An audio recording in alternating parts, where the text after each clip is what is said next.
For the Horde! Oh, sorry, let me say that again. For the Horde. There we go. We all know the Horde is best, after all. What? I'm right here. Do it. Do it, you stupid quest. Do it.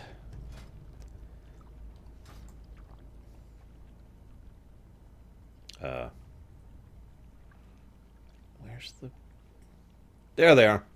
Draenei scum. I will cleanse your filth from this world.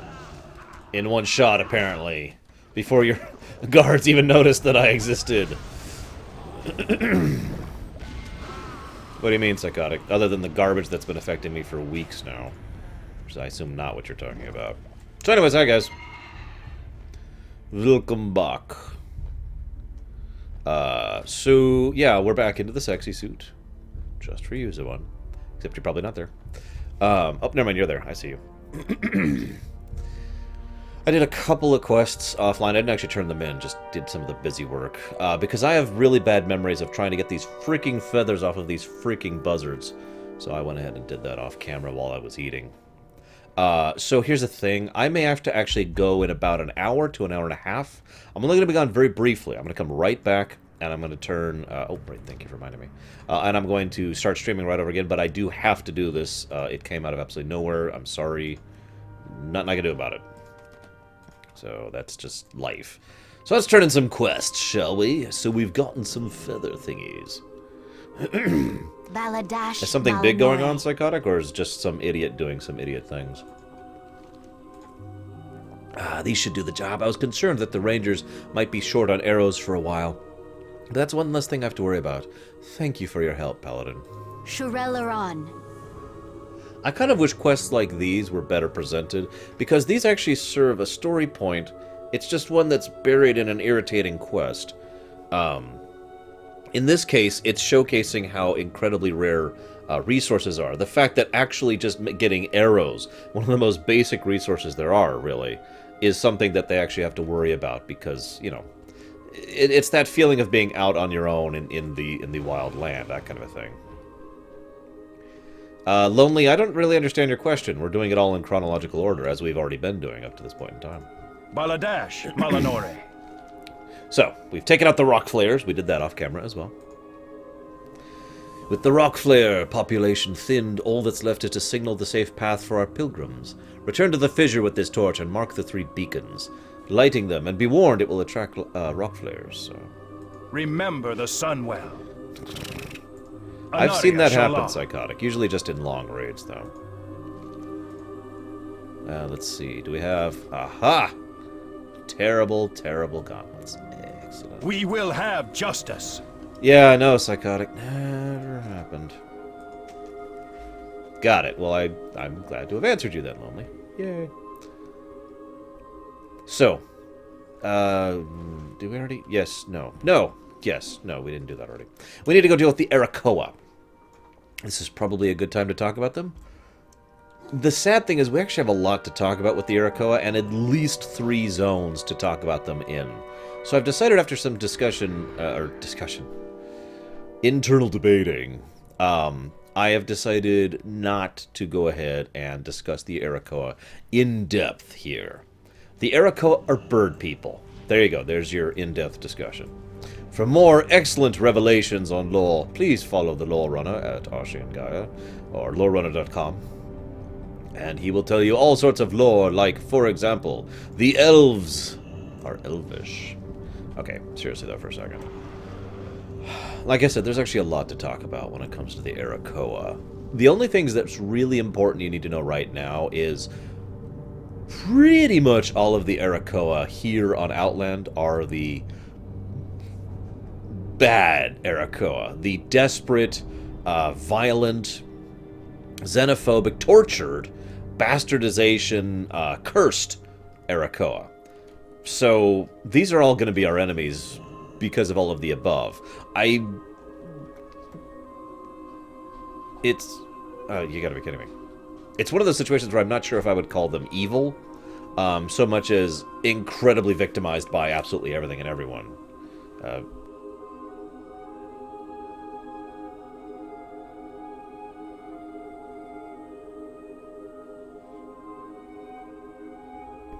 So, it's kind of understandable why they are so violent and why they're so antagonistic. But they also are kind of corrupted by the whole Sethic thing, which really I think is going to be better discussed when we get to Warlords. So we're not really going to discuss the Arakoa in depth here. The most important thing to keep in mind is that these guys have lost their wings. They no longer have the ability to fly. And that is the first part of the curse that has damned them.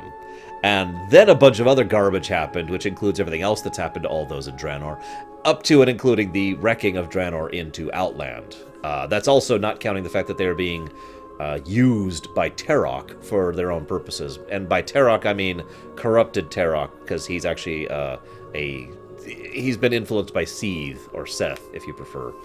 It's kind of a messed up situation. So basically, these guys are really, really, really victimized. I have no idea, Zawinterker. I don't even know what that is off the top of my head. Victory lies ahead. The Great Fissure, though still dangerous, will prove to be a useful path for our pilgrims. With the Alliance watching these roads... Ooh, I like those. In and out, this is the manner of desperate act that is required for us. Salama Ashalanore. Yeah, there are a few neutral Arakoa.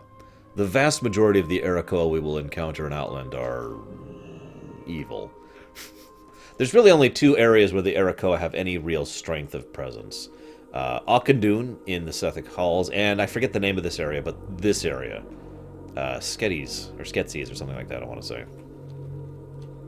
I have no idea, Zewan, then. I don't know how I do it. It just rolls off the tongue. I can't even do it intentionally now that I'm trying to. So, we have returned and killed the Draenei scum. I want to remind you, the reason we killed the Draenei scum was because they were trying to purify a land that was corrupted by the Fel. That's why we killed them, because they were trying to... That'll show those holy fanatics to mind their own business. FNAF, FNAF, I say. Hold your head high. So let's go ahead and... So you might wonder, why am I talking about the Arakoa now? By the way, this is kind of an Arakoa thing that I'm writing right now, as it happens. I'm talking about the Arakoa because we're about to do a bunch of quests over here regarding them. The Arakoa have... well, we'll get to it, we'll get to it. So first of all, we have to kill all these birds. Nobody likes birds, right? Birds are evil in, like, every single video game ever. So we made a male hatchling. We don't want a male hatchling, so we're going to kill it. Murder it mercilessly.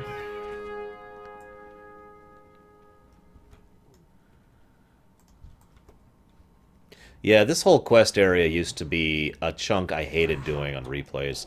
Later on, when heirlooms kind of started being a thing, it was possible to just kind of bypass this. Good, yeah. Look, I'm just saying, birds are evil. Have you played any video game ever? I'm serious. Birds are evil. The Malazan Book of the Fallen? That sounds familiar, but it's not clicking. I don't know if I've actually read that or not. So I don't know. I'll look into it.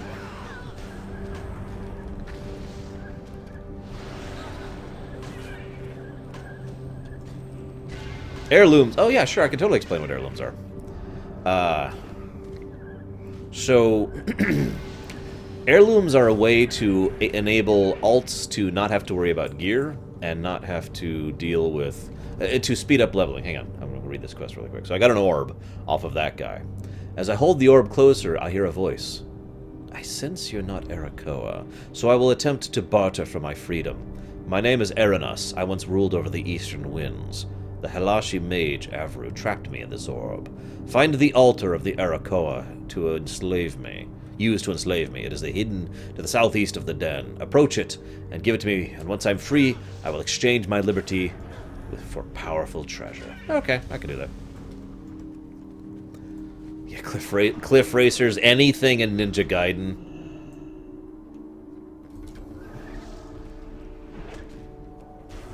Well, you were one shy of the achievement, Psychotic? So, okay, heirloom gear. The way an heirloom gear works is it's leveled to your level. All the way up to 100 if you upgrade it properly. So in other words, if I am currently level 62, all of my heirloom gear is also level 62. The stat allocation on heirloom gear is the equivalent of dungeon blues.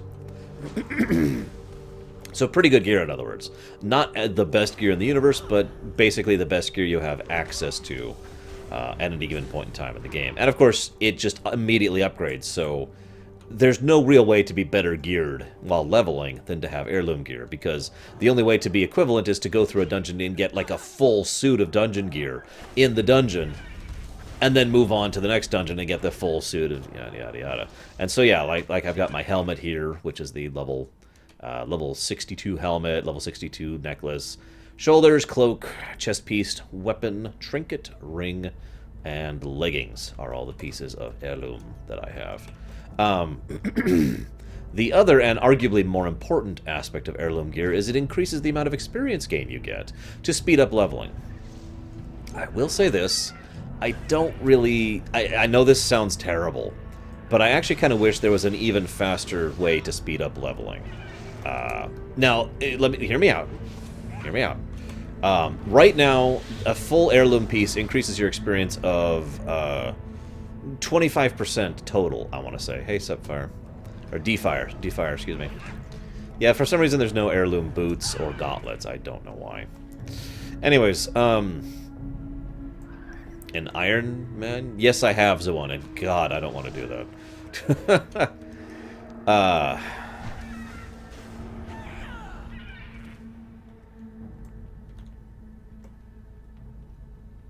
Yeah, sure, Preacher. I could totally explain it when we get there. I intend to anyways. No, not like the level boost. I'm not talking about the level boost. I don't feel like burning $60 on something that's stupid. What I mean is, I actually have a parallel. Why not make it so that you have a thing for, say, 1 to 10 previous to the most recent expansion? So at the moment, that would be 1 to 90. And while going through 1 to 90, you get 8 times experience. Just bam, 8 times. Now, you might be like, what the hell is wrong with you? First and most importantly, do not make it available unless it's an alt. I think that's something that is helpful. I think if someone is going to buy their way to high level, then they probably should not be playing the game, you know what I mean? At least for that first time. Second time, like I said, the heirloom gear doesn't boost it by much, so you still have to do quite a few quests and quite a few sections. You don't really have a choice on the matter. Now, there are a few options, of course, you know, more options than there used to be, absolutely. But when you're on your 50th character, or in my case, this would be my 17th character, not counting other people's characters I've leveled, I'd kind of like to be able to just push through this at sometimes, you know what I mean? Every now and again, I'd like to just be able to be like, okay, I want to be done with this zone. Now, the reason I like that idea, though, is it gives the option to me, too. If I hit a zone I actually enjoy, I'll quest through it, even if I outlevel it, because I enjoy the quests there. And if I don't want to do a particular zone, I could level around it, you know, try to do quests, more quests before it and more quests after it to make up for the fact that I'm completely skipping an entire zone, right? In actual fact, that's kind of what we're going to be doing here during this Lorerun. We're going to be basically doing about half of Outline on a given character, right?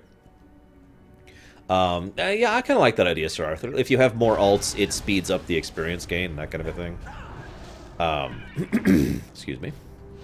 But again, I think really the important point here, before you all climb down my throat, is I think it should be optional. Very, very optional. Now, part of what I mean by that is, for those of you not aware, you can actually stop leveling in this game. There's actually an option in Stormwind and in Orgrimmar where you can go talk to a guy and say, I want to no longer gain experience. And if you talk to him, it just sets your experience gain to 0. And that's great. I love it. I'm actually totally cool with that. I've actually done that several times myself. It's cool every now and again when you don't want to overlevel or when you want to just kind of stay within a range or whatever. There's plenty of reasons for doing that. Of course, PvPing tends to be the most common reason for doing that. But the fact that it is an option is great. It should be an option. The option to level faster should also be an option, in my opinion. I mean, you might be saying, well, what about being able to level slower? You don't need to wear heirloom gear. You could just... I know many people who actually level and deliberately refuse to use heirloom gear because that way they can just go ahead and level. Oh, by the way, quick note. Just my thoughts on the matter. PvP gear really should be either leveled out or filtered, in my opinion. That's just my opinion, of course. But I do think that they should fix the way PvP gear works right now, because as it is, it's really kind of broken as hell. I hate this stupid quest. Like, okay, for example, right now in Warlords, it's worse than it's ever been in my experience. But the barrier to entry, gear-wise, to PvPing is huge. See around, okay? If I walk into a battleground or whatever right now, I'm going to get crunched. Absolutely curb stomped. And, you know, that sucks, basically. That sucks. I hate that. I don't want to have to constantly grind up gear just to be able to start PvPing. Now, that being said, there's something, you know, gear in PvP is something that should be, and I just realized I'm getting off on another topic, so I'm going to stop talking about this. We'll talk about PvP later. Point being, the overall point I was leading toward is I'm in favor of options. I'm in favor of them leveling out a few things. And yes, I know they're doing it in Legion. And I was also trying to explain why I think heirloom gear shouldn't be a thing in PvP. In response to what I believe Sir Arthur said earlier. I don't want heirloom gear to be the norm in PvP. I don't want heirloom gear to be the requirement and people to just kind of be overpowered at level 19, for example. Just my thoughts on it. Anyways, so.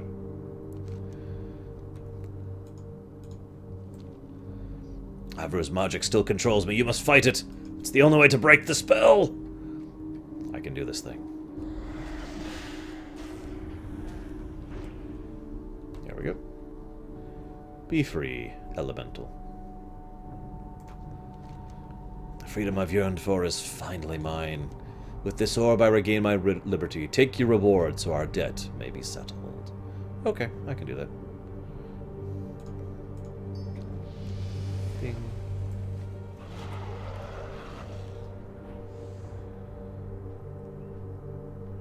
Let's see if I can find a frickin' female Kaliri, shall we?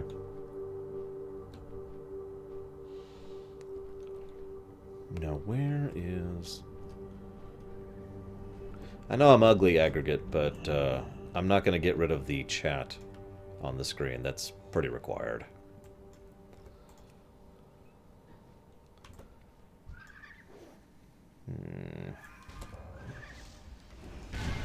Yeah, Worgen Druids have a movement speed, racial, and a bunch of other things that help them, especially at low levels. Aha! A female, finally! Thought I'd never actually get one. Jeez Louise. In all honesty, that was actually a really high drop rate relative to my experience with this quest.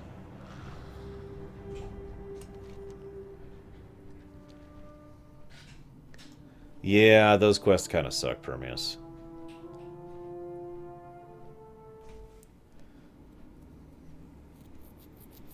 The only reasoning I've ever seen for PvP gear that makes any degree of sense to me is we want to reward people who are PvPing. The funny thing about that is, and of course this is just my perspective, so this is not speaking for everyone. Yeah, no kidding, Hylisk. This is just from my perspective, but I feel like what they're, theoretically I should say, doing in Legion is a great way to reward PvPing without it being gear. You know, you can PvP and level and get your PvP talents and whatnot, and then you can reset yourself and get mounts and cosmetics and titles, and that's the kind of thing that would motivate me to keep PvPing. Not doing the gear treadmill, but getting all sorts of cosmetic stuff. Just my thoughts on it. I know, but I know, again, I do know that some people don't like that. I know some people want something a little more tangible. They want the gear to actually progress PvP-wise, and I understand that. There's really not a good answer, though, between progression PvP-wise and barrier to entry. You really have to take one or the other. Shut up, Pencil. No, I have not, Lonely. Our enemies will fall. So I brought you a female. Yay. We will have justice. The Kaliri will rise again. Now, yep, this guy right here. Our enemies will I've fall. obtained the scrolls of the Arakoa. Good work. Outland secrets will not stay hidden from us very long. It is our destiny to become masters of this world. Lorerun. Yeah, keep telling yourself that, pointy ears. Ah, these poor Blood Elves. It's kind of sad. See, one of the things I like about the Blood Elf storyline overall is they were brought very low by the Second War and then by the Third War. Also, arguably by the Troll Wars, but that was a while ago. So they were like, after the events of everything leading up to BC, they're like, oh, we've done it. We've barely managed to survive on our own, but we have managed it. We are our own people, and soon we will be masters of all. And then, as I've already hinted at many times, once they found out the truth about what's going on here in Outland and in Netherstorm, they basically get smacked in the face again.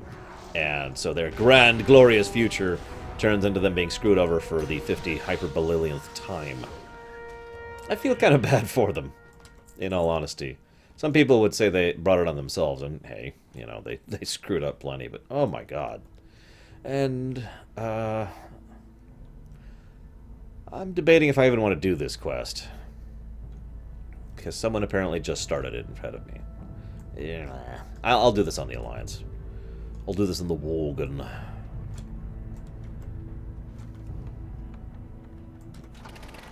With the most awesome mount ever. Well, let's go see what the Druids want. We've done enough to try and secure the future of Falconwing Outpost, but for some reason I like this, by the way, the implication here. The Druids... Oh, hey, there's the escort. This is the woman we were escorting out of there. Yeah, she walks kind of low. Anyways, the Druids of the Cenarian Expedition decided for some reason that the best possible thing to do would be to petition the Blood Elves for assistance. Now, all joking aside, that does say a lot about the attitude of the Cenarian Expedition. One thing I actually like about the Cenarian Circle in general is they don't really give a damn about politics, and they're usually pretty good about letting go of grievances. So, no matter what you did in the past, relatively speaking, as long as you're at least willing to help them now and to fix things now, okay, sure, they don't care.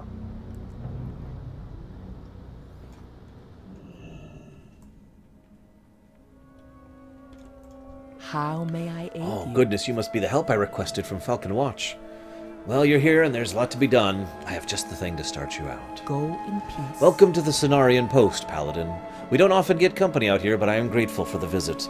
My work with the creatures of this desolate land requires me to travel to many remote places. The Cenarian Expedition has dispatched me to study some of the most dangerous wildlife in Outland.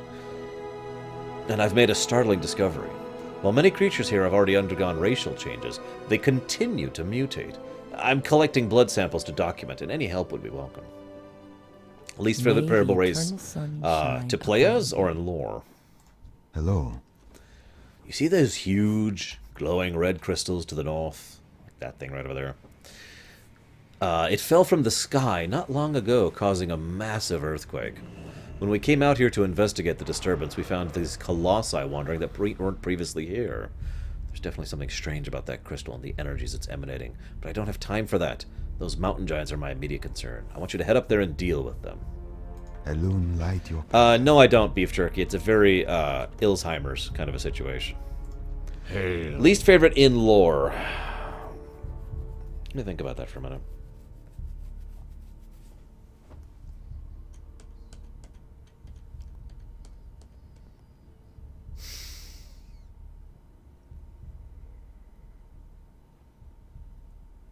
I'm probably going to have to go with humans. We've been fighting an ongoing battle to keep the pass through Thornfang Hill to the west clear of Ravagers. It would be bad if we were completely cut off from the refuge of Zengermarsh. We don't want to displace the creatures, but there seems to be little choice as their attacks on travelers are becoming more aggressive. Clear them out if you can. Be careful. The Fell Reavers are instruments of death and destruction, sent by the Legion to kill random people, basically, Cashel. What brings you here? The Cenarian Circle's main expeditionary force in Outland is known as the Cenarian Expedition. Although it began as a small venture controlled directly by the Circle, it has become a large and fairly autonomous body.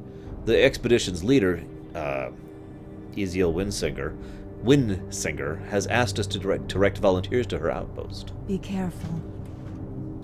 I am a blood elf, Rory. Or if you prefer, I am an Imperial.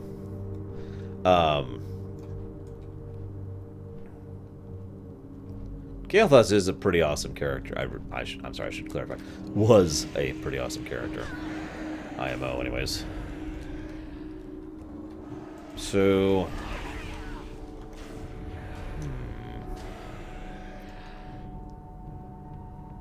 yeah, we'll do that now. Jeez, it's already... yep.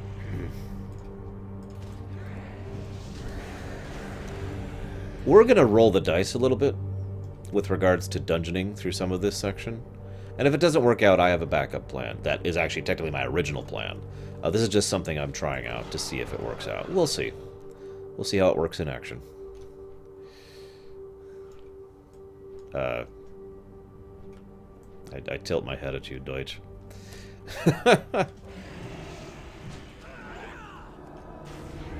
I will admit I am positively inclined towards Kael'thas, if for no other reason than the fact that he is voiced by Quentin Flynn. And also the fact that he's also a pretty awesome character. Again, a fairly tragic character. He's been through a lot. And he managed to hold himself on his own throughout all of that. And then Alzheimer's happened, and he was suddenly ridiculously evil out of nowhere and sold his people out to the Legion. Yeah. Whatever. Usual is Alzheimer's.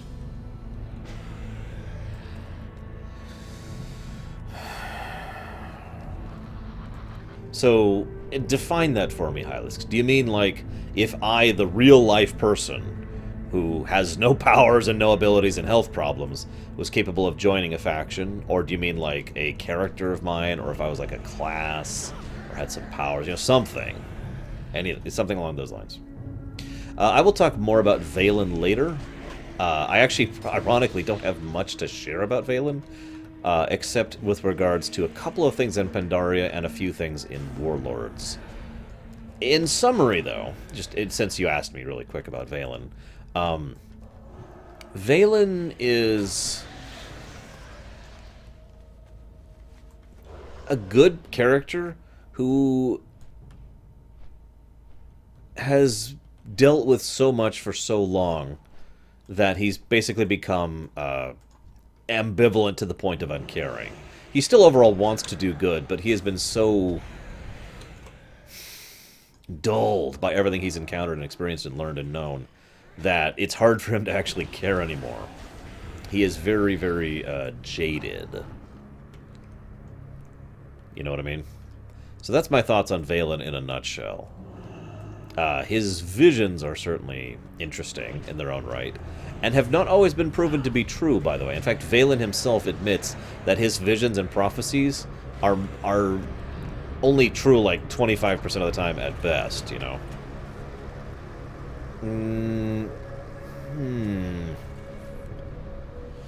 Greymane isn't a bad leader.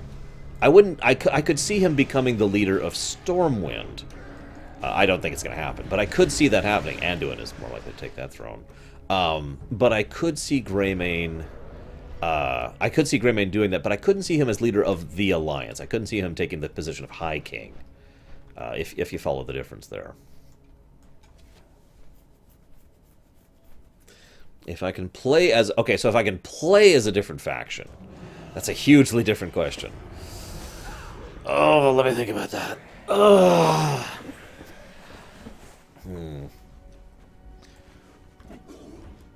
Yeah, don't forget Valen has not only been through a lot, he has seen a lot.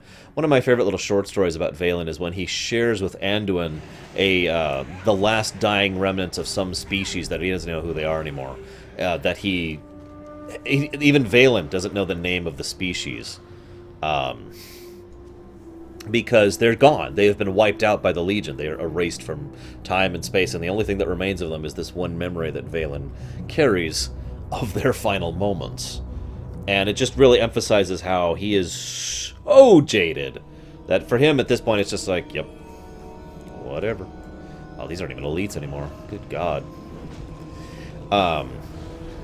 Okay, so if I could play as any faction... I'm not going to cheat and immediately say the Scourge, especially since the Scourge don't really exist anymore. And we've already done that, for that matter. Yeah, it's pronounced the same way, too, Preacher. It's kind of wonky. It makes so much sense, though, Zoan Joker. I mean, Varian is just such a wise, kind ruler, and clearly fit to lead. No, the Alliance does actually have a High King. Varian is the High King, the military supreme commander of the Alliance. The head of state, if you will.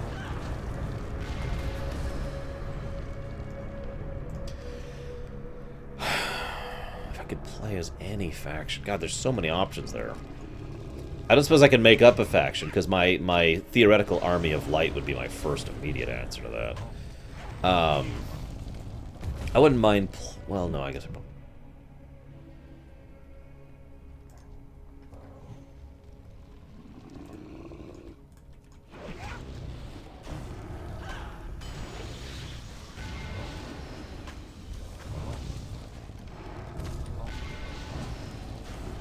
There we go. Hang on, I just heard something that sounded like some kind of sound of something breaking. I'll be right back.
Okay, we're all good. Sorry about the interruption there. Yeah, Valen would probably sympathize with Algalon, absolutely. I'm pretty sure we'll see both Thrall and Varian do some shifts and changes in the future. I'd be amazed if they didn't. Zoan Joker, you know I'm right. Now, here's a fun fact, because Zoan Joker's about to hate me forever for this. Anduin's one of my favorite characters in the entire game. I'm serious. That's not me trying to troll or joke. That's the idea, Kovac. Anduin is genuinely one of my favorite characters. He is who should be in charge, in my opinion. He is way smarter and more long-term thinking, and generally a better person than his father ever has been. And, yeah, I also tend to enjoy a character who is just abstractly intelligent, who actually thinks with his head instead of just randomly being like, oh, I hate everyone. I hate the Horde. Why? Because they're the Horde. I hate the Alliance. Why? Because they're the Alliance. I have often said Anduin would make a one half of a good leader. And in fact, I had a planned story arc that I predicted and said on stream at the beginning of Warlords, back when that expansion was first starting. Obviously, that has since been proven wrong, since we see exactly what happened with Warlords. But, yeah. I would still support him. Oh, there we go. Excellent! Time to do the Instance of Doom. Maybe.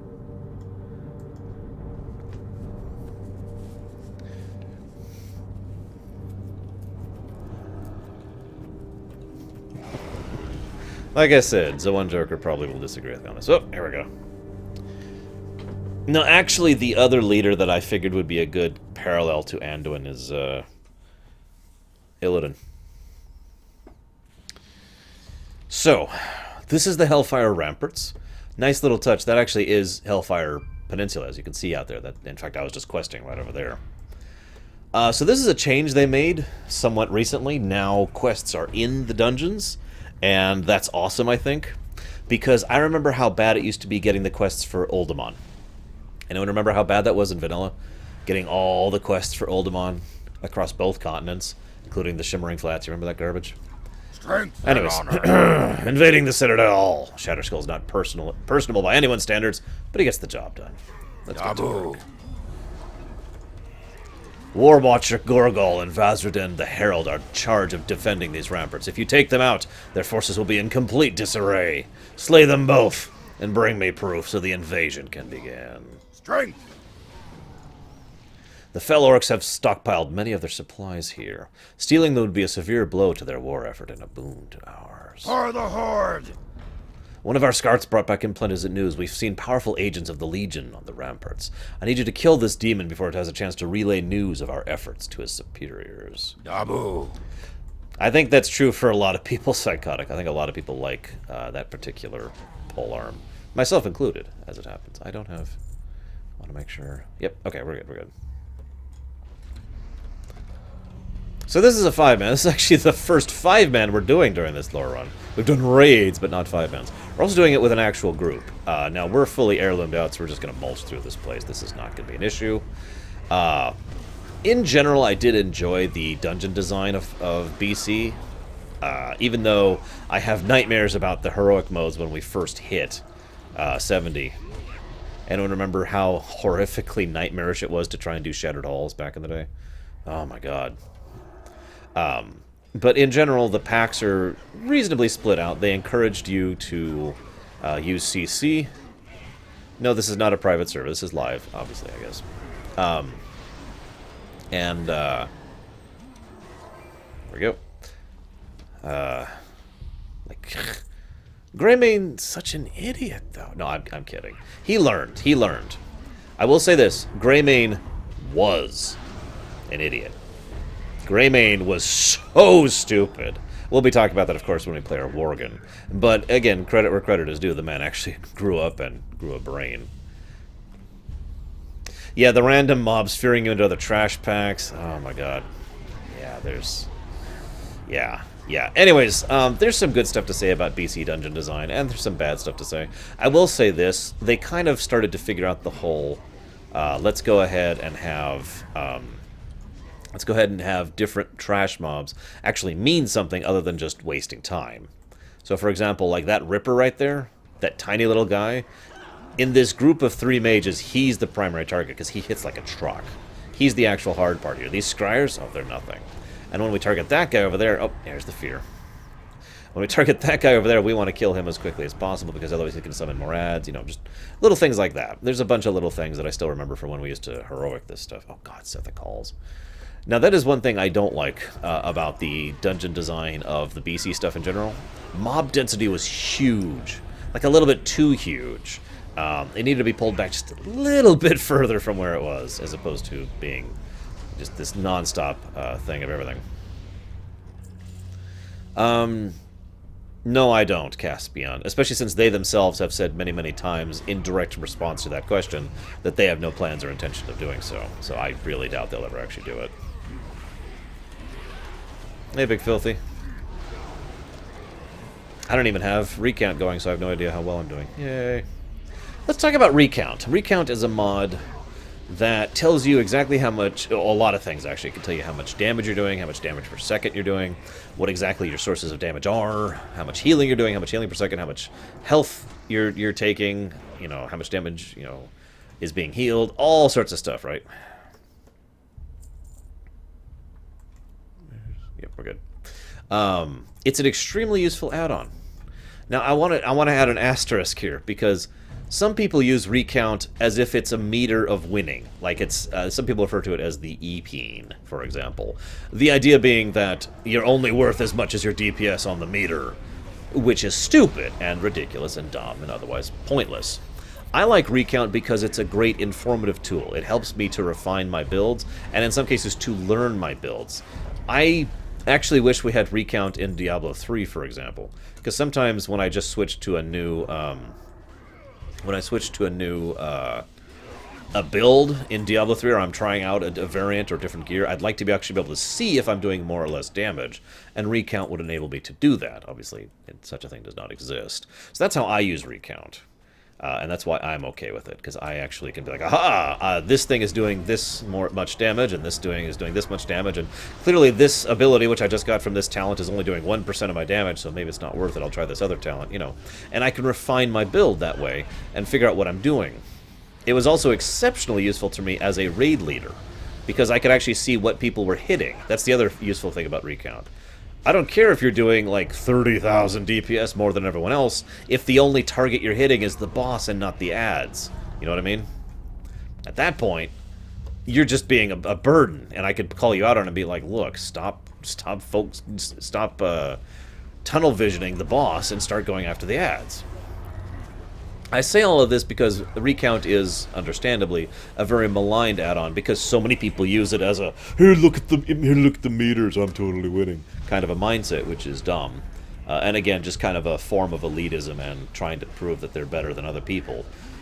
And that's not something I'm interested in. I can pull those. There we go. As close as I can get them, guys.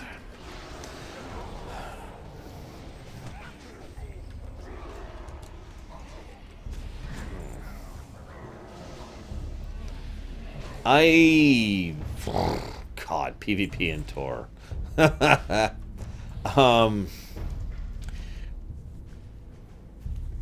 I'm gonna enjoy this. I didn't like it. I think that's probably the best way I could put that.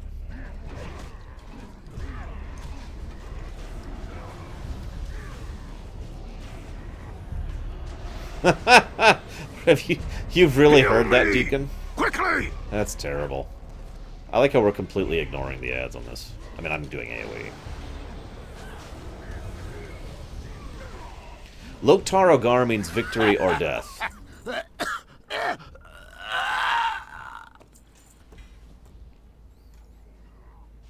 Loktar means victory, or success, rather. And Ogar means death.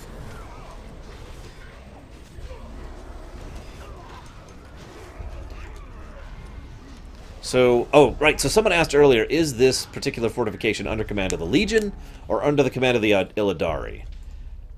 That's a good question, but no, I do have a genuine answer for this. This is one of the areas that was redone a little bit, when the writers who knew what they were talking about came back and were like, whoa, whoa, whoa, whoa, whoa, you screwed everything up.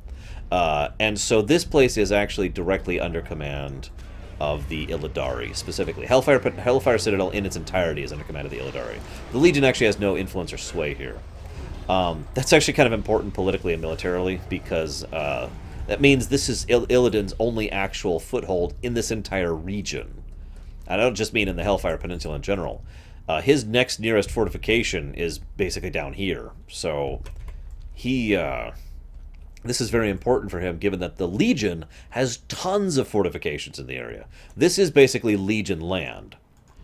So this is the one point of Illidan-controlled territory in the Legion land. In fact, one of the things that I have in my headcanon, this is just headcanon, there's nothing supported by this otherwise. God damn it. There we go. Ilzheimer's, Sir Arthur. Except you probably don't know what that means. In my personal headcanon, the original reason the Legion was so interested in investing so many resources and so many people into the Hellfire Peninsula was because they were going directly after Magtheridon. They were trying to free him, a very powerful and very influential pit lord, is someone they probably would actually try to free, especially since he was suffering the indignity of being harvested by the Illidari forces. So, yeah. That's just my headcanon. I don't really have anything to support it. That's just me trying to make sense of their mistakes, basically. Deutsch, could you go ahead and permit Rory there really quick? Yeah, I didn't think you knew what Alzheimer's meant. Okay, so we had to come up with a term, so I stopped repeating myself. So, now I gotta repeat myself again. The original... Okay, so there were two groups of writers working on BC. One group had never played Warcraft 3 or Frozen Throne and had no idea who any of these characters were. they made a mistake and literally wrote several things wrong. For example, they believed that Illidan was actually the Lord of the Legion, when in fact it was Kil'jaeden who they were actually thinking of. And so a lot of story stuff was actually wrong, literally just wrong, because they were writing the wrong stuff. They were writing the wrong stories. And so that explains a huge amount of the inconsistencies and screwed up stories problems in the BC story arc, because those writers screwed up. So it kept coming up over and over and over as I kept going through the Hellfire Peninsula, and so finally I was like, I need a shorthand. I need a shorthand to say this rather than explain the whole damn thing each time. So I started calling it Ilzheimer's. Illidan's Alzheimer's. Dios came up with the idea. So that's what Ilzheimer's means, aka the writer screwed up.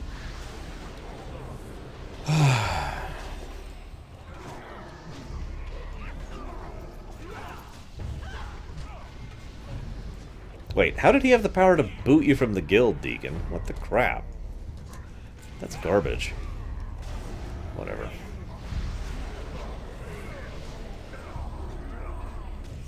I'm the only one buffing the party here. That's great. Anyways, so this, like I said, is a Illidari stronghold. Even with the screwed up writing situation. There is that guy, who is, of course, a demon, but he's not actually the... wow, Deacon, that's so petty.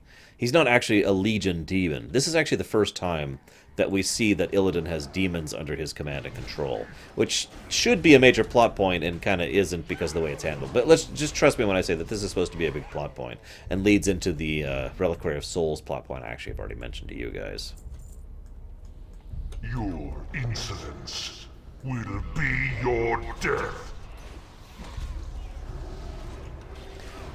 This boss is actually kind of fun. He pretty much non-stop summons ads. I'm sorry, I'm of course thinking the heroic version. And the heroic version is the one who summons these ads who constantly eat your mana. And they're irritating as crap. We're just going to mulch them, of course, because this is normal. And Shakai, feast my band. yeah, these things. Eat your fill. Which are now dead.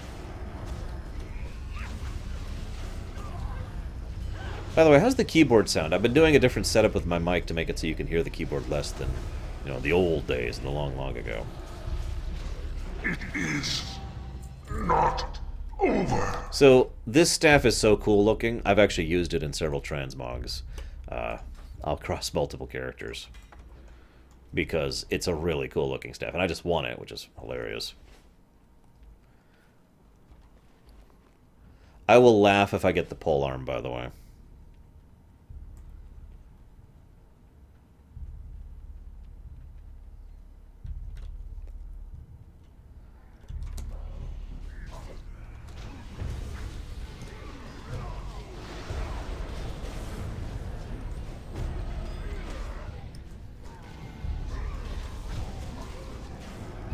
Okay, well good. It's good to know my new mic setup seems to be working. So this is Vazradin the Herald. This is a fun fight. I bet he's going to drop the polearm. He has such a... I swear he has a huge drop rate chance to get the polearm. If he does, I'm going to try and roll on it too, just for transmog. If it doesn't drop, then I'll show it off to you some other way.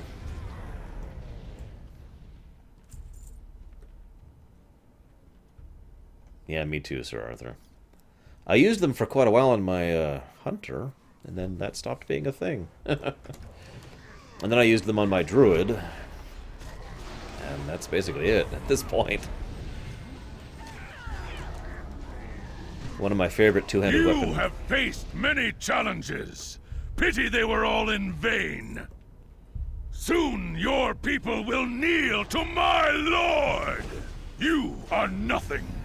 I answer a higher call. My lord will be the end of you all. He is referring to Illidan, by the way. Also, this is a Nether Drake, which, even if we didn't know he was referring to Illidan, that's kind of a big plot point, too. This is the very first time we ever see a Nether Drake. I'll be talking more about the Nether Drakes later, don't worry. Because there's a bit to talk about there. Nope, he didn't drop it. Wow. He actually didn't drop it. You know, I have like almost an 80% drop rate on this frickin' polearm. Yeah. Anyways, so yeah, this is actually supposed to be a big plot moment. We see a fell orc who is talking about his lord, and yet he's riding a nether dragon.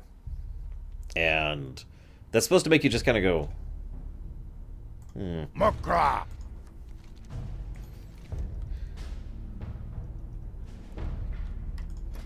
ah, perfect. There's those green shoulders I've been waiting for. Excellent. If we ever go back to the Skittles suit, we will have the green shoulders I wanted for it. Farewell! Zug zug. Let's go ahead and put those over with... Oh, here's the Skittles suit. Excuse me. There we go. In fact, let's just flat out get rid of those and replace those with those. There we go. So we've taken their supplies, we've killed their leaders, and we've defeated the demon. Strength! Excellent. Wow, there we go. My Lord, Sheriff. Oh, crap, there's a Volvar. So we've got one other dungeon that we want to do. Hopefully we'll get it before we're finished with these quests at the rate we've been having our queue rate at the moment. I don't want to level too much. It's actually possible to out-level LFG, and that would actually be detrimental to my current setup.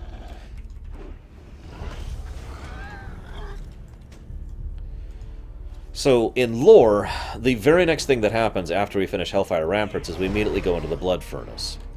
Basically, after learning that there's... So, all the quests we've seen so far in Hellfire Peninsula have been leading towards a conclusion. The Blood Elves are pushing towards the Promised Land. We found the Mag'har, the Brown Orcs, so we're going to try and reunite with them. And we've been learning that there's actually 2 factions in Outland, instead of just the one that we assumed it was up until this point in time. And so now we push into Hellfire Citadel, assuming originally that it was a Legion stronghold. But as you just saw, as we go through there, and there's a letter quest that we don't actually get anymore, that drops, that makes us indicate, well, this is actually... This isn't a Legion stronghold, so what is it? Well, if you'll remember, the other thing we did was we had that Scryer crest in order to try and figure out what the heck was going on here, and that's when we sensed the powerful demon within. And we will be infiltrating into the depths of Hellfire Citadel as soon as we go into the Blood Furnace, which is now dependent on the LFG queue. Never, Byron. What brings But you yes, here? I've heard people say that to me before. With the Ravagers cleared, travelers to and from the Zenarian's refuge and Zangarmar should have an easier time of it. Walk with the earth, mother. Hail. Were you able to collect blood samples? Excellent. These samples will prove helpful in my research. If I could isolate what causes these creatures to change continuously, maybe I can concoct an antidote. I think there's something we could use in the blood as the base of an antidote. Don't look at me like I've lost my mind. It's a common theme in nature. Often the cure for something can be derived from the toxin itself. That's just what I aim to do. Ridding the boars of their demonic influence would probably eliminate the aggression and give us insight on how best to help other species. Go in peace. Can I assist you? All right, we'll go do that really quick. Let's see how this works out, shall we, guys? So, all right, Hellboar. Here, drink this antidote. I gotta get closer. Drink this antidote. Oh God! Oh God! What is this horrible nightmarish creature of hellish doom? Oh God! It's horrible. That didn't seem to work out. Greetings, traveler. Her eyes widen as you describe the results of the experiment. But how could that happen? I'm certain I prepared the antidote correctly. I've seen it work with spiders and snake venoms. Why would it backfire here? Maybe that's one of Outland's many peculiarities. Or maybe it's the fact that you just fed a fel-infused creature more fel. Also, this is where you get the samurai sword, if anybody's curious. It's that one right there. I think I'll actually take that, too, for transmog. Goodbye. We'll just put her over here somewhere. What brings you here? Good work. We've killed the Colossi. If you ask me, all we have to do is kill enough of those Colossi, and then we won't have to worry about the strange crystal. Here, take this gift.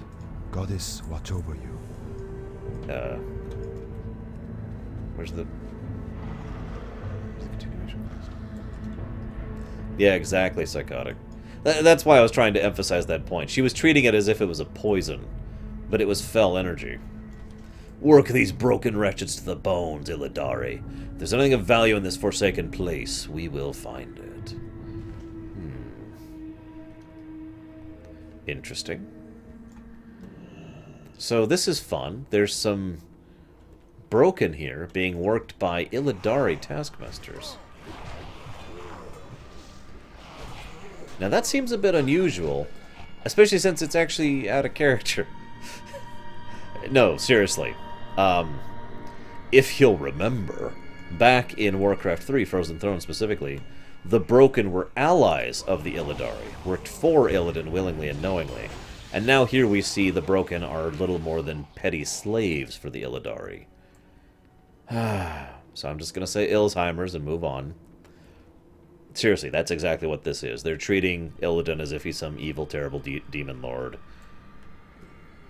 There's nothing else to add here. Moving on, moving on. There's no big plot things here as far as that. There is a big plot thing here.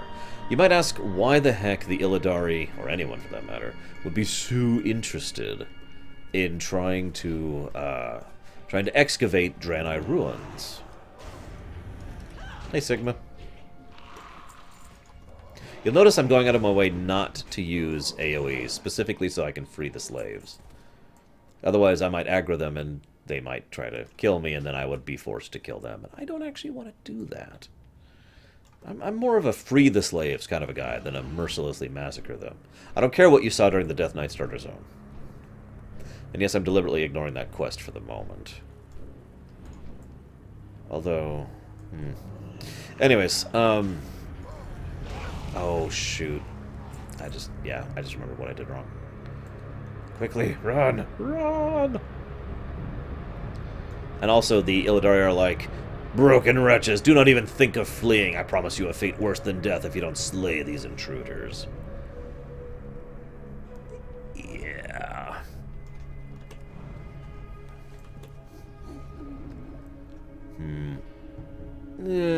Okay, why don't I go and start this chain now, since I kind of screwed something up. What do you need, stranger? Perhaps not all hope is lost for the Draghood. I am one of 4 elders that guarded this tribe before we were enslaved by the Illidari. I thought the others were dead, but I've slowly learned there are at least 2 others alive, chained and powerless as I am. I have not yet been able to find Naladu, and I fear for the worst. There are more huts in the ruins upstairs. Perhaps you could look for him. It would be a great boon for our tribe if our elders were alive. Peace for you. Just wait, Deutsch. Play XCOM, the first one, and watch me. I need all my viewers. Hey, we're not actually bad guys, Last Echo. We just constantly, accidentally make terrible things happen. It's okay. Our worst atrocity is still ahead of us. Live another day.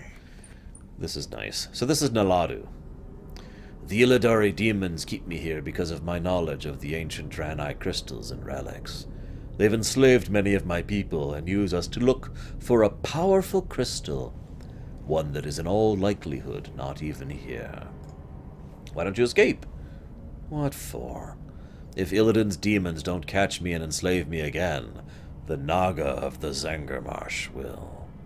Joining Illidan and his allies has turned out to be nothing more but slavery to most of the broken tribes. There is no hope for my people. I'll talk more about the gem he's looking for a little bit later. I'm trying to think of the best time to talk about those gems, because they only actually show up twice. Once here, and once during a particularly interesting quest in Shadowmoon Valley. I'm sure most of you know the quest I'm talking about. Those are the only times those gems are actually mentioned. So I'll probably talk about it in a little bit here. Haven't decided yet. Roma, Hect Corta. I could see that, Hylisk. That is definitely quite a bit of a hand-wavy explanation, but I do actually agree that would help explain. It would help explain everything about Illidan. That he has descended so far because of the influence of the demonic corruption. That he has a strong will, and he's been able to resist it, which is why he was still a decent person overall in Frozen Throne. But that he has been exposed to it for the last, like 10 years at this point, I want to say, since Frozen Throne. So yeah, he's probably been broken down by that demonic corruption this entire time. So the broken were Draenei. Really quick, originally the things that we call broken were literally Draenei. That's what Draenei looked like. They then retconned that to make Draenei into Eredar, the original Eredar, I should say. But broken are what happens to a Draenei when they are exposed to an unpleasant amount of fell magic or arcane magic. And so they are literally mutated and morphed as a result of that. Oh, perfect. Blood Furnace. Fantastic. No! Who's hit no? Who hit no? So the only thing that has ever been... There's only been two things that have ever been known to break down broken. Deliberate artificial infusion of corrupted energies, or the freaking destruction of Draenor into Outland. That was such a devastating thing that it irrevocably changed basically all of the Draenei left here. As an aside, when I say that, I mean it didn't even change them immediately. Akama is probably the best example of that. Akama didn't change overnight. He slowly got more and more broken, for lack of a better term, until he looked like the Akama we know.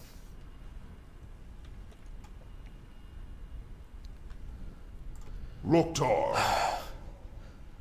So here we are at the Blood Furnace. The Maker serves the purpose of creating more Fel Orcs by infusing them with demon blood. My superiors believe we may be able to reverse the process, but we need samples of their blood and the Maker's infusion before we can make sure. Go forth to victory. We know that the Fel Orcs are growing their forces by infusing orcs with demon blood. I need you to venture deep inside these unholy halls and find out what's happening. We can't risk sending an army until we know what we're dealing with. For the Horde. In all the Blood Furnace, there is one area our squires cannot reach despite their efforts. The Gap, as they've been calling it, is fairly large, and that must be where Magtheridon is being held captive. Never dull. Although they shouldn't actually say the word Magtheridon. They shouldn't actually know about that, but whatever. So let's try and bulldoze this place as quickly as possible, because I need to get going, like, now. I may have to abandon this dungeon in order to meet my window here. And then I'll have to queue up again. Kill them all. Die.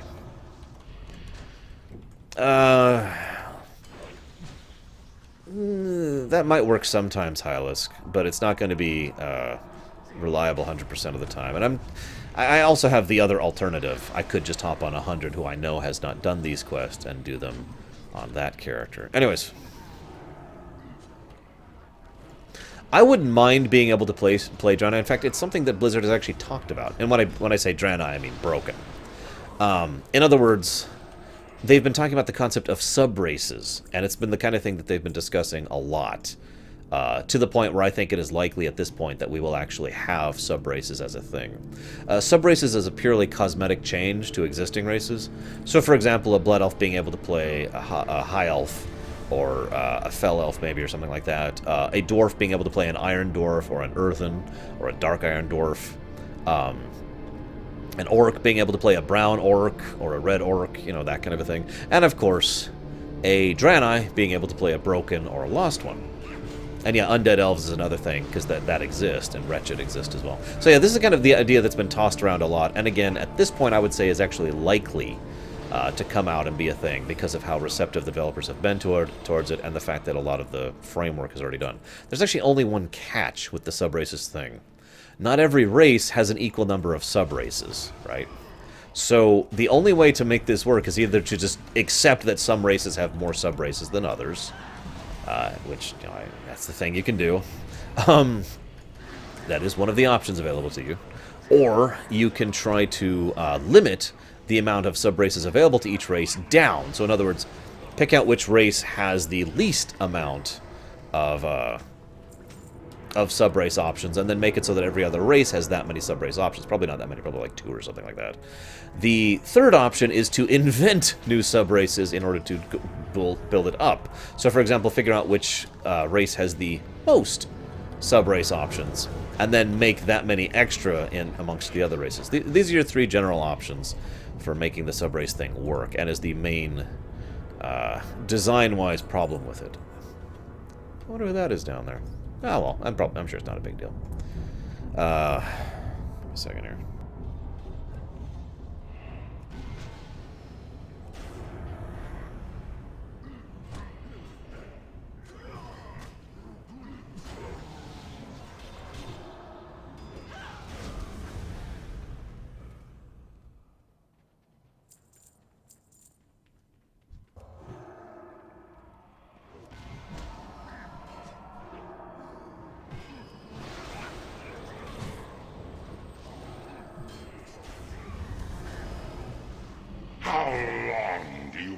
Alright guys, we're actually going to interrupt the Blood Furnace here.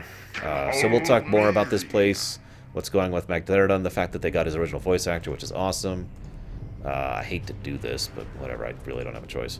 And we'll talk more about the blood and the nature of the Blood Furnace and whatnot when I get back. Like I said, I have to go do a chore errand. Hopefully this will not take me long. As soon as I get back, I will start it up again. See you in a bit, guys.